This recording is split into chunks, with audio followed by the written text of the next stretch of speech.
ผู้เชร์แมนเล่วันน่ะเฮลัยมุนาลูกลซงลงรัวปุยเตอบิกตะกินผู้เจ้ารกะผู้เราสร้างเลียนะเล่General Headquartersสัจงะมิรอนทรอยอมตูเตเฮลายกันทุสอยง่ายทัตูเตอามาไซน์จีบายกับบุกเชวะจอมพลังมาคานไอโซลเพรสคลับะเพรสคอนเฟอเรนซ์เตกันกัวเฮลายมุนะหุ่นกันมังเล่โดนติรวมหันน้าอมโลกฟังอินกับผู้เร่เอ็มมายะเฮตียงอัง constituency ไอโซล is to constituency ไงมายะการบล็อกรวยตูเต้นสตรีทแคมเปญอันห้วยหัวตาจุดตาทุสอยนะหุ่นเริ่มจางกันในไทยจุกลมคบไหมอะข้ากมาคานคริสตินารูโลปุยไซโลวอร์ดนัมเบอร์8 corporatorin ถูอรอนสอยอะทุสอยปองไอ้ทางดมคบไหมอารมณ์อมเหลอินกระเสียอันนี้ให้ไว้นาเฮียนทุสอยตูกันในนัวไหมอะอามาสเปราชวนลมถูไอโซลอิสตูมีปุยเตเนนายันก็สวยดัวเฮ้ยชิงเวงมุนวัวเล้าตักไม่อะหุ่นกันหันมังกลางอันนี้อะสางที่ส่งปริยตะไอโซลอิสตูยันเซตพีเอ็มมิงินกระดิ่งอะข้ามีจุ่มขานขันกินกันนิโลวะที่ชวนกลุ่มกันหัวสางที่สมนิปฐุมะเอเมเลียกระดิ่งเลยอะไอโซลอิสตูมีปุยเต้นโหวตลุตักมินโลเปียโหวตกันดีลนัตเตกันมาลากนัตเตริมตุยะมินโลปมสักะไอโซลอิสตูมีปุยเต้นอันเอเมเลนิตูระมินันทังฮีกะโลเมเอ็มมายะเอเมเลกตินติรเตคานจิบายเตเซมินลมทูเตโซยินกะกัลกัวหลังสุตีนก็อินรัวมันเวียอามารสุอินเชียตังอินมินิสเตอร์นี่นับเตเปกนี่อินฟู้ดซิวิลซัพพลายส์เล่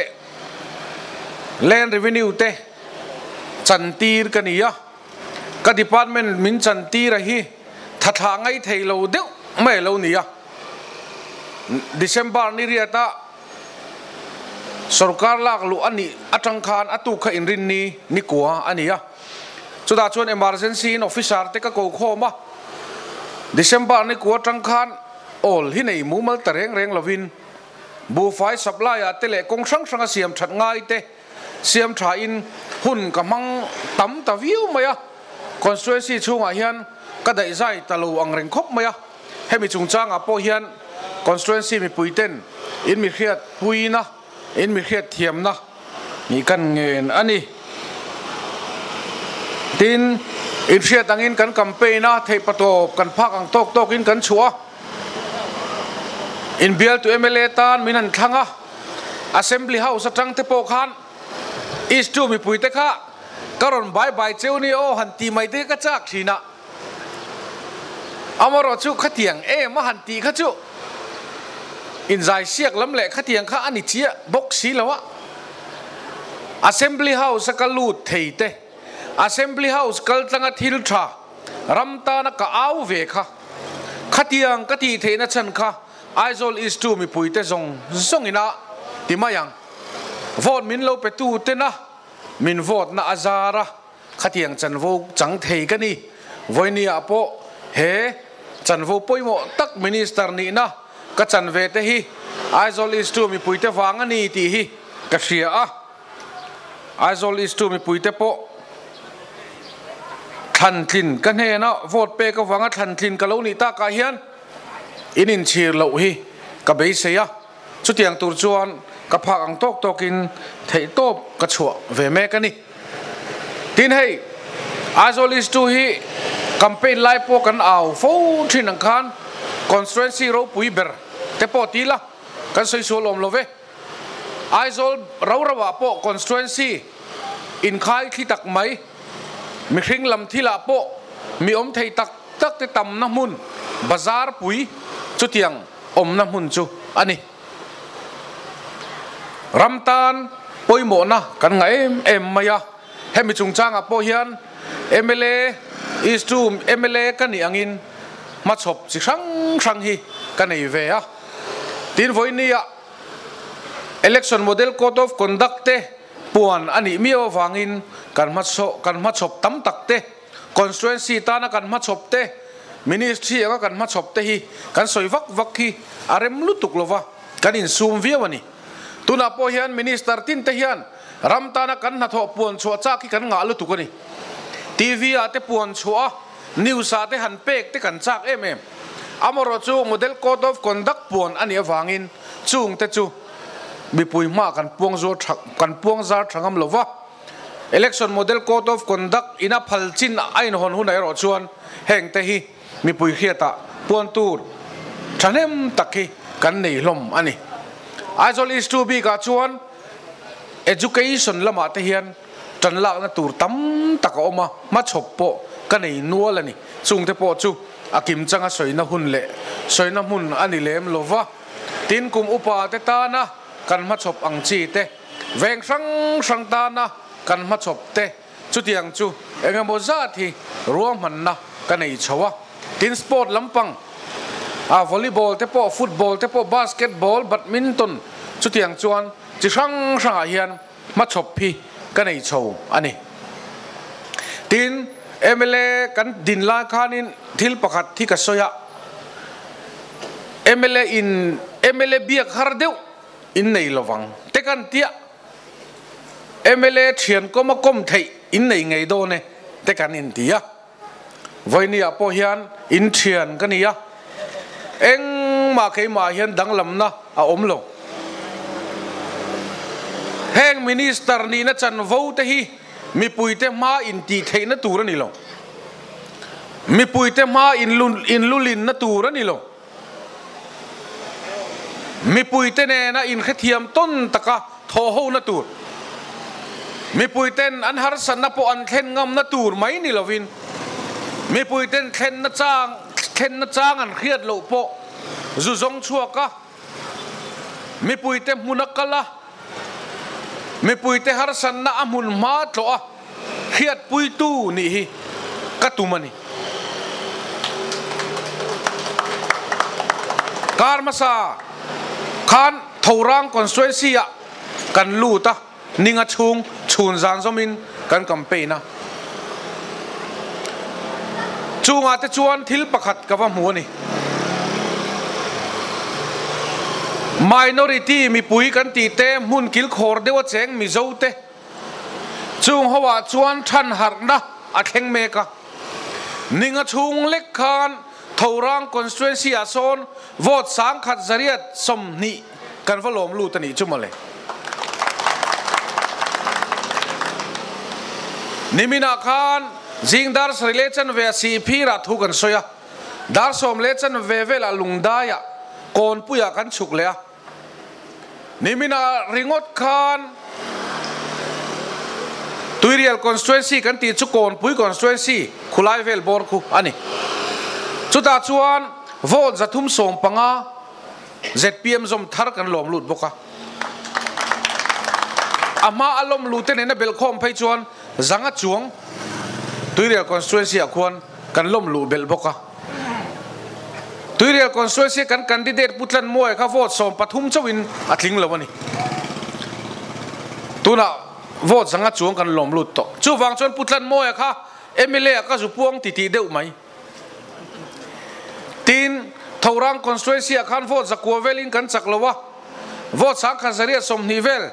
kan lom lu to wangin pusilal nun ne po kha MLA omin om to mai ro kan vatia a constituency mi puite po khan kan MLA an tia an mamo ten lo thlen zela ani pon na don sak zel mai ni chung te chu chapo na thil ani lo eng wange mi puite chu an local khom tiang khan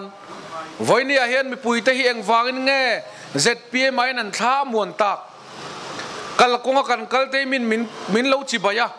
katong trai pui reng cheni o kar khata hian in tan dar kar khat katong trai thin tin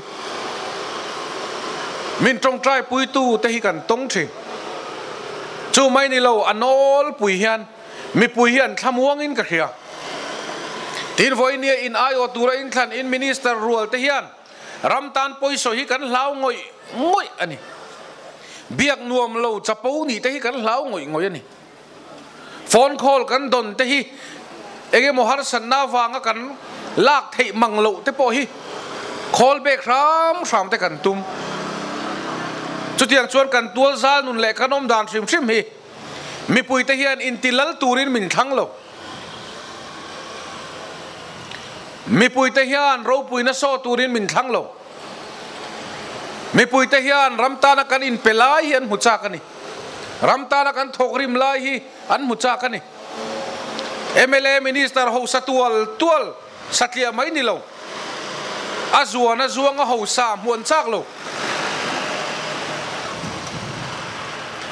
mi pui te ne na mason ho mi pui te mason rual mason MLA minister mu hi kan duani tinin than main thil thatak tak kan soi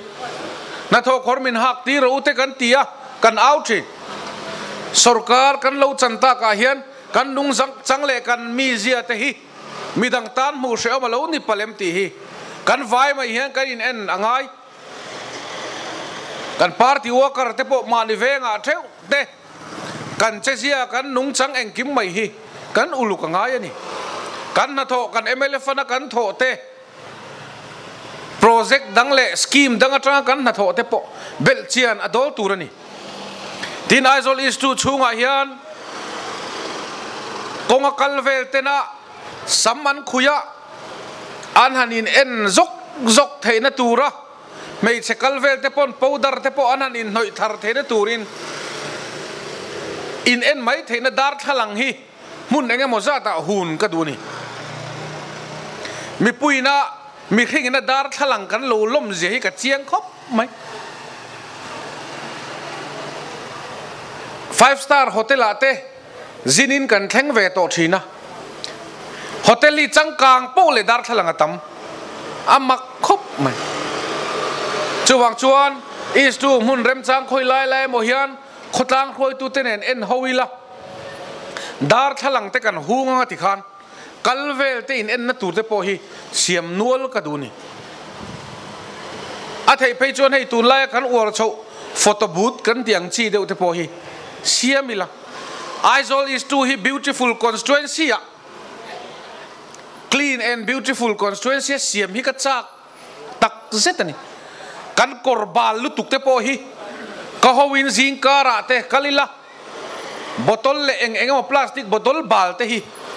athian fai tu ni hi ka chak to lutuk hun kala nei ngang lawani chutiang chon Aizawl is to mi puiten in ayo tura min than hi mi thaber chukani lo mi fel ber po kani lo nang ni aya fel lo na at jok na tin lo na jok po tam tak kan ya amaro chu in ayo tura min than kan ya wangin in mit titlung tu in thamwan na thlen tu ni hi katum tlatani chutiang ko nga chuan ma chop enga mozat ka nei I thok ho zelang u I tang rua lang u a in ep zong en lovin zil kan ngai chuan min zil ula kam khat kan ngai pon min kam khat ula kan ti that ve omani pon min sil ula siam that ngai omani pon siam tha ila politics sawanga kan tor na hi atam tolu tuka politics sawanga then khoveng kan in biak theilo na thei apoi ka tia party khang kan in melwang na thalo te hi ti bo ka duani party kal phung ram ro re na afu lo chuan ko ran ram mang honga kan khotlang nun ang honga politics kan kal puidan adik ero chuan kan ko ran nun a thazong in ang honga kan Christian nun po hi a thazong in ang hongang ti hi karing tat ani tun lai chu hey eng mo hian min tlak buaka ZPM MP candidate chu tiang khatiang ti hi tam khop maya puri chi hi MP candidate ani tir กันปาร์ตี้นั้นรวดติด assembly session กันในโซจานอาตุกลกอาคารจานดาร์กัวเวลารอนเล้งหลลมากันอินโกมบระมีนง่ายตรมเทียมทุสอยเวลัวเหลาจีอันนี้นิมินาเตโป criminal complaint อัฐเอลูตาจิงการะสีพีระทุกันสอยหัว criminal complaint อัฐเอลัวไอ้สอยฟีที่ไม่ยังมีเดียละมินันโกมาอัชานดันเตค่ะกะโลมูเวนี่มี over อันนี้ลงอัฐเทียมเสียอัสอยฟีนัตุรกงะโปสอยเจ้าโปอตุ้มสวงโลอดีตนักหวยเซนตะกินอาจารย์มายันี่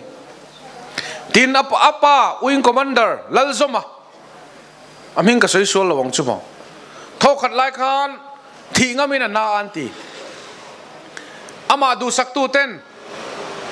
ปุริจีให้อีป้าเฮียที่ชวนอเป็นส่วนละจุยตูนันอมลวะอีฟันูฮีอีป้าฟันูงินเสียงไม่ละที่ชวนอีฟันูเฮียนอีป้าเป็นส่วนขาดชมงาชาโลมันตีอะจุดยังจุกติเวลวังก็ฟันวันนี้ก็ป้าเป็นส่วนชมเทนี่เราดินอันนั้นชักไม่นี่ขัดยังขันหลังสารเล่มเราเฮียนทิลทราหวยเส้นตะกะเราติดต่อตู้จุดยังมีจูอันนี้ดินตูนาเฮียนอันเบย์นัสเลลุตุกะเทียมทุสอยเจียมตูรันีโตเตลุลเนนอ่างโอยที่ฮิกติคบไหมอามารอจุดที่โลมตาเดียวไม่จูนัสตะกินกันกันดิเดตอันจิรเทอะมีปุยปนอาลูดิกลาวนิโลโมที่ยังไงตัวนักกันเซนเมกไลน์กันเอ็มพีกันดิเดตปุริจีจวนนิโลซองอินขีเบงตีรันตุมโลซองอินอามาดูตูเต้นอันตุมโลซองอินที่เราอินเฮร์ตาปุริจีคงไอซองอินมีถิ่นลุงอะตัวไหนหนาถกจันตานี่อัลลอฮ์อมคบไหมไอรุงเอดิกโลงเอนิจุงอันเบียนิจวนอัตัวไม่ตัวนี่อามารอจูไอรุโลดิกโลนั่นในซีโลที่เอ็มมายาอันนั้นเบียเจียมไม่ฮิจูอภัยกันที่คบไหมเฮติยังผัวจบเดี๋ยวเลยเองหมดลากข้อมาจะช่วยช่วยเจียนตักเทสีหรอวะอินเบียเจียมไม่เต้นกันขดล้างนุ่นเฮติเขียวมาไม่ปุยเต้นทุดิกกันแค่เทหรอวะจูวางชวนกันดีเดชวนเฮตักจุงินนวมที่เราตักจุงินเฮติยากระจุงมินปูนะฮีอดิกเงยนี่กระจันฟงฮีอดิกเงยนี่มินเบย์ตูแต่มินเบย์นะฮีอดิกลวันนี้ที่เชียงตูริน criminal complaint จุกเทลุตตามายตีนนิมินคานอัเทลุตตาอันนี้อามามีมัลตักไปฮิจวนเทลูโปฮีอาจากเราคบอิงกันเฮียจูลโปอติโลอามารอจัวชุงเตอาเชียนชาเตอดิกเซียเฮตูเต้นเฮตียอิงหอยเร่งจวนนังมาเอฟตูเลเบย์ตูเตฮิอันอันเบย์เทียมสีเจ้าที่ฮิอันคอมเพลนโปเทลูงำโลอามาฮีโลดิกโลนี่ฮิอันที่โดนเจตียรวมมันน่ะอันเสียมปุยอย่างอิน criminal complaint ค่ะอัเทลูตานี่ที่ชวนโคตินาสิรเชียงงะขัดติขบะอามาเบย์ตูเตค่ะโคตินเองที่ล้มเสียอันโดนตีนะอันนี้ตาขัดติเตะเร็บขันที่เราเซอันตันโปบวยซุยนะตูร์อมเราตูร์ค่ะอันนี้เฮตียงอินเบย์เร็บเราโปเฮียนอาคัมเปญเทอันนี้คัมเปญดานเนี่ยตำคบไหมกันเชียดไล่เบอร์กันเชียดเทดานเบอร์ไหมฮันอินให้ชัวสักวักไหมเตฮีการรำ politics สาเฮียนอัชเลมโลจุดยังเชียชวนปาร์ตี้ดังกันดิเดตเตโปพิมโลนั่นในเวทวันนี้ him tok lo ve thâuวันนี่chung chuan lo thei lo in thilan chou chuak a voinia cái đi ZPM po public platform ate trong kam thazok trong kam ngai no beizok thang ram thramin assembly house chunga ate po thu kan soi ni particle to te nu ma thalo te hi voini hian soi du ni la ka department en kola ngei po hian soi fe tu ri ka hian ni minister lo ni to te an nu ma te hi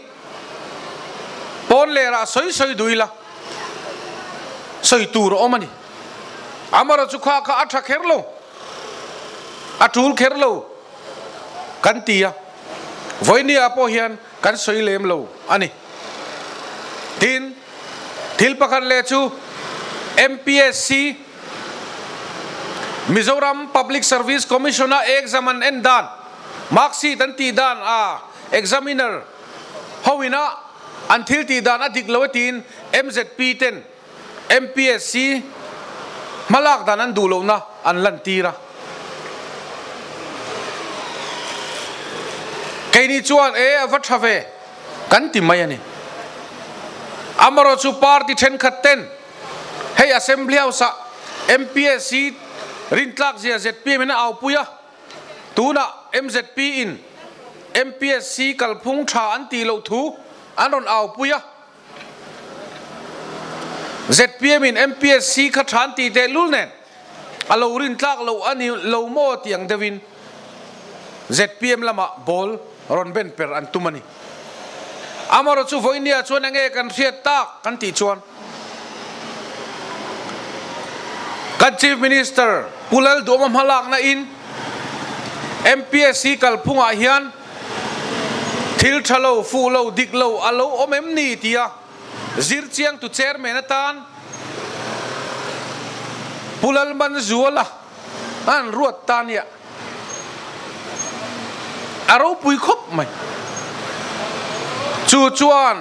kan chief minister hian thil dik tak adu zia alan tirani chu ZPM party kalphung ZPM party mi zia hi ani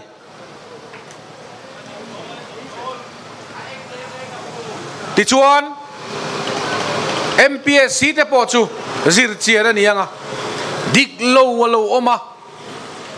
in tham na le ei ruk na thil oma ni chuan ati dik lo tu chuan an tur mai turani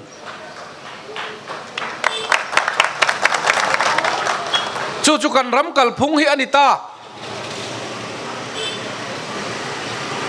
kan sarkar ma athil thalo zong kha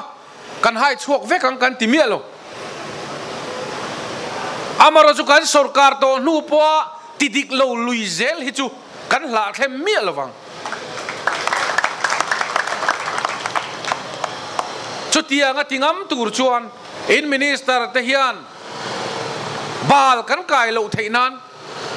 thei top kan chuani keini hian thil dik kan ti ngam lo chuan tu te hian nge ti chuang ang le ti hi ka ngai tu na om dan ani MP kan thlan tura po hian hei hi uluk takin min lo ngai thak sakula sarkar to reng khan an MP candidate turte an zor na trong kama ruling MP nge hi min thlan pui ro u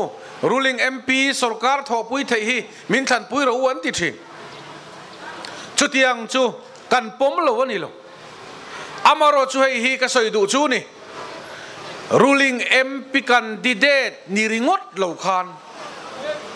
ruling MP candidate thil thati tura sarkar ina tho pui thei tur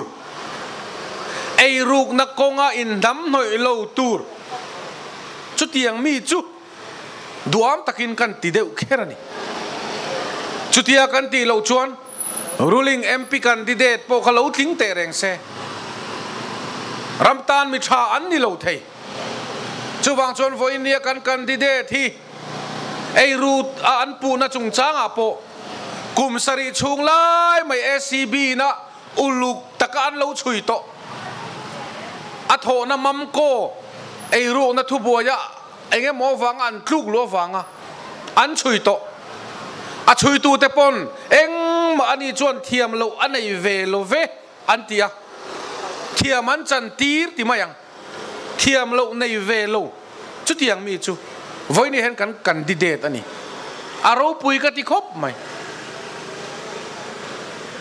tin thu boya te hian thil ho te awang po hian tu po hi kan tlut thei kan du wang reng ni lo pon pu po kan ni ve thei rin lel po kan ni ve thei khoya mo ni konga kan kala ka kong kal na sira khan mi pakhat lo tlu reng maya chu police ten anron char chuaka tu nge abulakal to ti ringot po kha rin lel kai theina ani khatiang deuh khan tu mai po hi voinia kan tu soi ngai tha tu po hi kan na thon na huna ni mo eng thila po hian rin lel kai kan ni ve thei vek rin lel kai kan ni khan thil ti sual kan ni ti na ani lo chuwang chon kan MP candidate po eng ma ti sual nei lo ani ti kha MNF sarkar kumnga chunga khan a chiang vek to an sarkar chungpon an ngoi char ZPM MP candidate ani ti an chian chia khan tu te mo man ruwa mangin social media kan MP candidate chu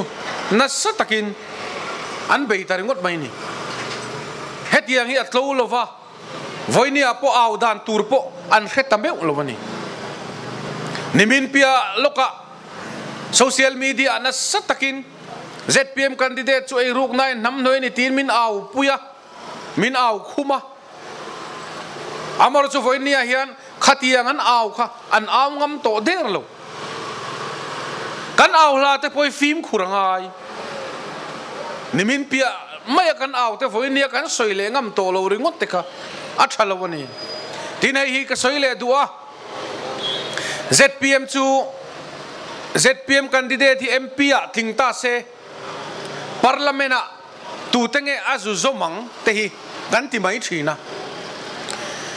central azom zunai kher ngaya inzirtir na hi tu te ti chuange mun le ka ti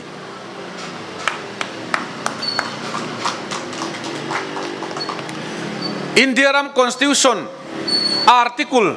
za pangana clause 1 le clause 2 hian MP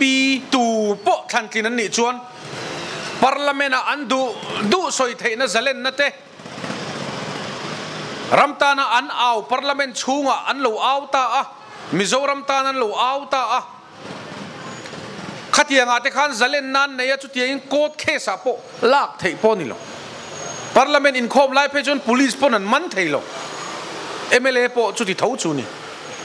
chuwang chuan India constitution hian parliament member te hi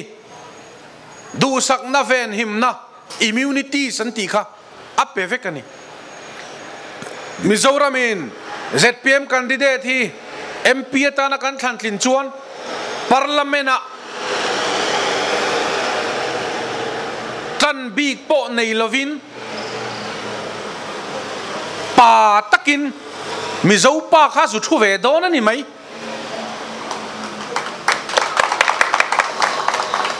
BJP mo congress mo zu tan kher khangai lo India constitution in chanvo min pevek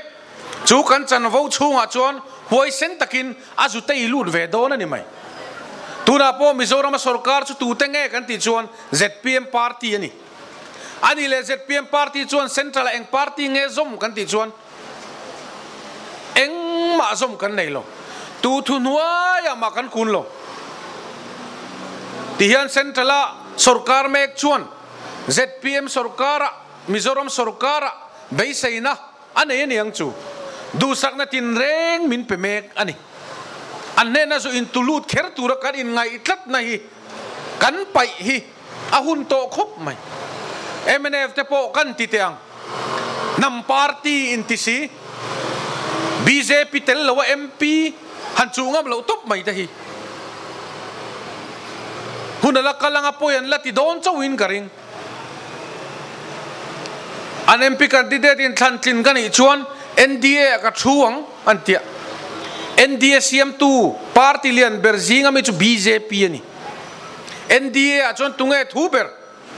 BJP khrim ka kan soi sel boy amo khatiang zong kan ep ani big lo amaro chunga tinge amala kan kal ngam lo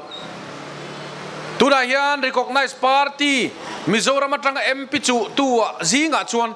ZPM che hi mani party mala party be chan nei lova National Party be chan nei velowa ading om chun chu ZPM hi kanitani hetianga kan tingam hi alom om kati khop mai tinei ka soile duwa ZPM MP candidate hi atlingani chuan Member of Parliament te mo purna poi mo tak representation anti chumi chunga chuan ram chung mi te har san nam huna tloin ram chung mi te har san nam huna ngai thlak sakin atam theyang berhi Mizoram ko rang te fangin mi pui har san na hi angai thlak sakin ramtan ma aladonani tin kan MP candidate hi mi chapo wanilo trong kam thiam em po anilo amaro cho van nei ve tlat na chu mi zo trong ai hian English le Hindi a trong hian nuam ati do ati de uzo tlating ka hian ni mina po sap trong inan lo interview a sap trong te po chu ngai thla ka nuam view mai min kluk ve te pani te han te veli lamo parliament a po zulu thase speaker in mizo trong in mi soi tm chu ngai ve ka ring lawani tin hei hi ka soi le duwa ti mol phau tum dalama min lo ngai sak lo ula puven nen hianin Rajya Sabha MP a khang kan ding hawani ani ka ruling MNF candidate ania ka ZPM candidate kania mang an vor to pa te chuan amo midang in min lo request ve te chuanin tan pui tu tur ma mo te tan pui thu te chu thlen ve tum a ompon a poi lo ve ti in aizol is tu chunga thil thleng hi ni wangin kan soilang ve hrim hrimanga China a mizo then khatte an kala thatakin na chun thoka maro chu enge mo chena khan har sanna lom chowan man tani kan mizo tlangwal aizol is tu mi pakhat chu an mangang em amin ron puna hei puke ve na nen hian MP te point chu ho to kan mangang sia hei tuna China an tang reng mai sia min biak sakten tia ke chot pu ve na chu message ka thona hei chu tiang khatiang chu nia is tu China ha thoka kalte work permit mumal nei lawin nan thokan man hlau maya puyan ngai ni ka tia ani mo ti message che mi ron thon abak chu bo zuina om lo reng ti chuan eng tin monikan zela van nei thak dewin Mizoram aron hotoni chutiang huna te chuan mi pui mang an na ani mo ti satliari ngot lo tur MP kan mamoni mi pui ma kan au hi chuan thaber o mang hian kan au le thin sia amaro chu China kan tlangwal pakhat is tu tlangwal pakhat mang anga om chan tu mamo ngoi chu voinia MNF MP candidate hian min pui mi alo police ate kan tlana kan thei angang in kan zuyani tin hei ke mangai po kain enlet phone na ni ram boy chung changa te ram ri boy in mun chuti khatia mi tenan har san na ron thlen thin tlai tak le pur takin omro tiringot la ei tur pesilo la tiang devin animo lo tiringot ka hlau zong takani ka thei patopin katlin china chuan kan he na har san na ron thlen te hi ka zui chang ani ti lo tlin sanghal po kan ya ti thei mai lo te po kan ya zui thui ngai te po ma tin re thei lu tu ko wanga golden card mamo card polo om ngai ngoi te po hi an din munina zirmia wa an phu chuan thei topin ma kalak sak mai ani tin tu na po soi pui tu tha nei ve lo wanga ration card var om re thei tak ten ration card pola mo card enga anom theinan hian thei patop ka chuani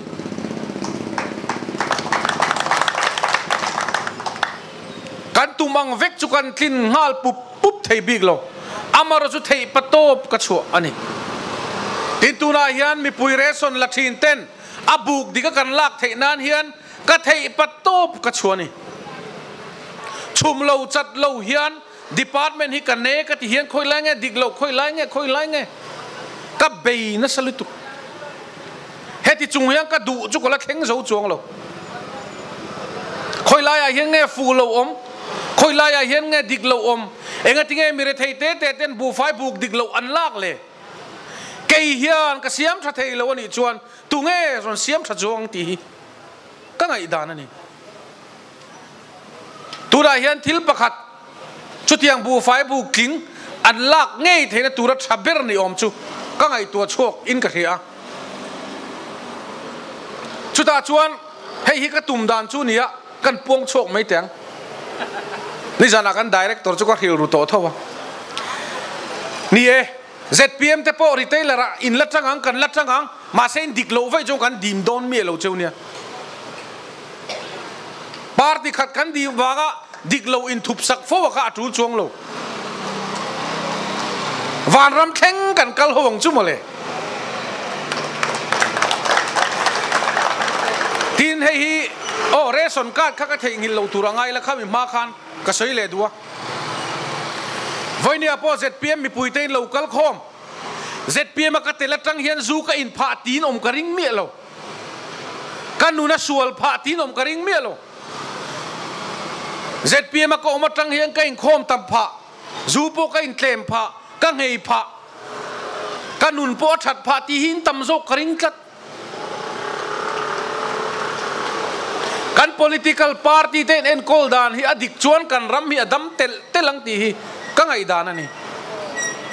tin hei khalivel minister kaloni veta istru ka tho puite tang hian thil dik lo min ti tir tur pakhat ma in leng kala nei lo thil moi lo min ti tir tuma min nek trang kala tong mi lo kalom khop mai party worker te chu kan in du sak veang a thei china chuan amaro chu mi mit kan ti mim tur ani lo rampoi kan soi tur ani lo party worker in ti thei lu tuk veng chung ina an nin ngoi ni te kan hlau ngoi tur ani chu tiang chu ni kan rama politics in sing sameki chu mi pui thil kha thiam phachin te chuan an muin ka hria chu tiang chuan political party hi kan tu le kan fa ko ran nula tlang wal chu tiang pona an tharau lam nun tan po that lo na nei lo rin na ko nga po min that tir tu zok tu ranga kan kal pui thei phot chuan kan ram hi avadam na sa don em ti hi ka ngai tu na ni kan political institution lo dik lo reilu tukhian min ti fu lo kholo zawa tu ma kan in ring chuang lo ma ni po kan rin om zo lo mi dang po kan ring chuang lo ke ti na khotla nga kan lu ta mi dang du sang na reng kan nei lo hetiang politics so thalo tin ZPM i tong trai chualo mole tharau mi ten van pathian an ko wanga lo piang lo mole chutiang party a kula tai ai tang chu lom hlero imi malini ho sak pui ngal lo ani mai thei ma seram kal phunga dik chuan i mut tui pha chiang khopang ifa ten education tra man tlom sian don chuan i lom khopang tin tu na han ngai tu te u healthcare scheme masumba sarkar ma sai na alo ngai poimo em lo te po kan chief minister kan finance minister ngai poi mo ema pek zo an ni ta te tin power bill kan bat teu thin kan batawanga khem na kan tor thin te po pek ka ka lo ni ta a tin police Aizol is to pay to police kan tamania police TADA le MR bill March thatheng kha treasury na release felvek to ani tin sumpuk chungchanga ZPM pon suman puk ve tho minti ram mi puite hian min ringama kan sumpuk po hi an phal khopin ka hia sumpuk hi suala ni lo India sarkar khuan puk nge ngai na siamani amaru kan puk kha omzene in kan mangem ti apoi mo ber kan ram sumle pai te hi kan puk po ni se gran po ni se thil ti thei mi tlem te ne na aluang ral zelem ti hi mi puiten kan vei chu ni tura chuan ZPM sarkar a hian tu poisa bo ma emo aluang ral lo ni yang chu kan nei chun te chu tangkai takin kan mang me ka ni hi minister te hian ani na taka chuan hlola khuni kan ngak lel ngoi ani mania MP campaign tur chungchanga headquarter in minister te chuan chu ti za chu tho tur an ron tia minister ho chu kan nging loi ani khoi tang nge ka thong lo kala la si lo kan boi ru tak zet ani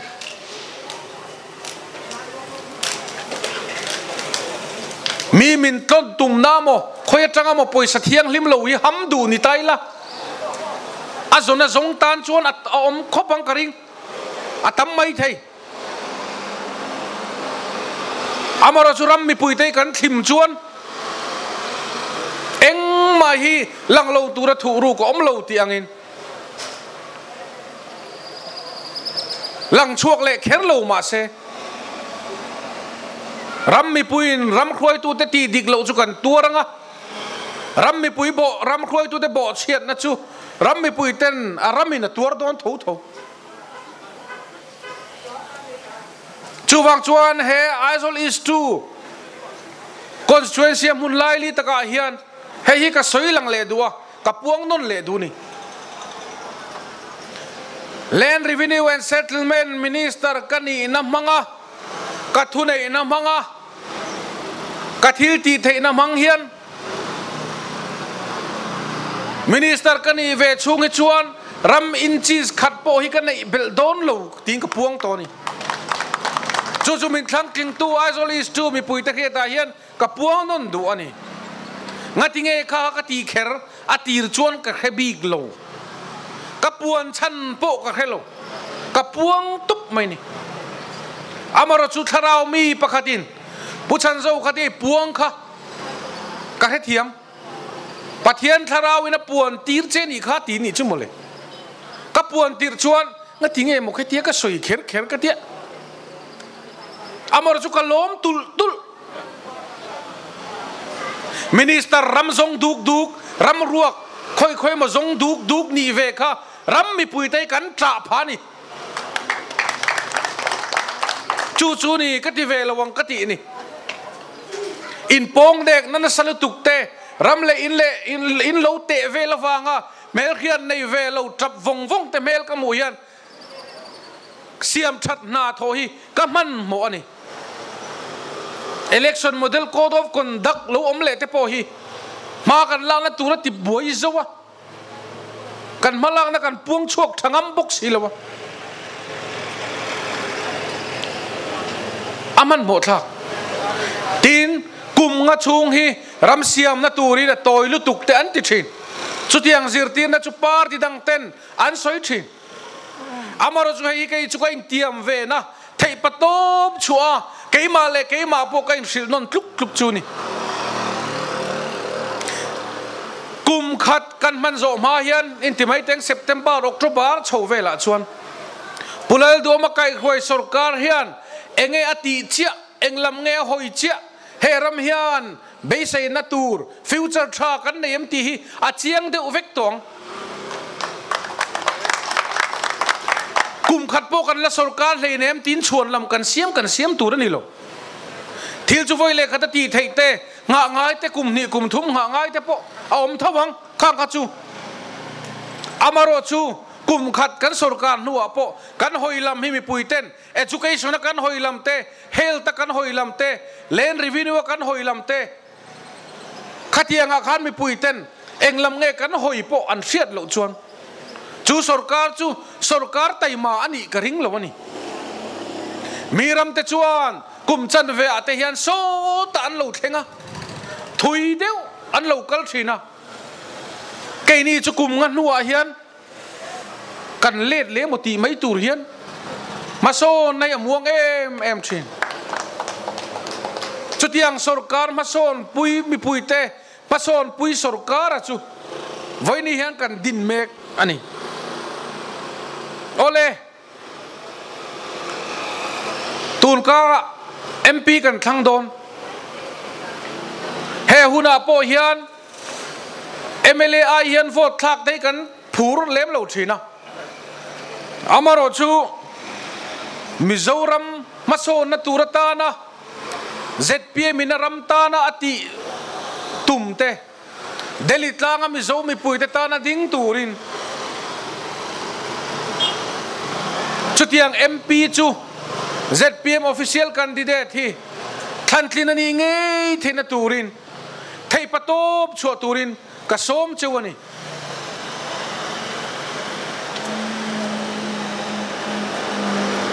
ZPM ina kan candidate hi atling ani chuan Mizoram tana ZPM ina ti lo tina tum kong rang ati lo tina tur kong ahian ol samna kong tam takin athen don ani ZPM kalo ni ve hi ZPM minister MLA kalo ni ve hi kalom khop mai vote lutak min petu aizol is to mi puite chunga lom thu ka soya hei hi kalom thu soina milongai sak turin kangen cheuni kalome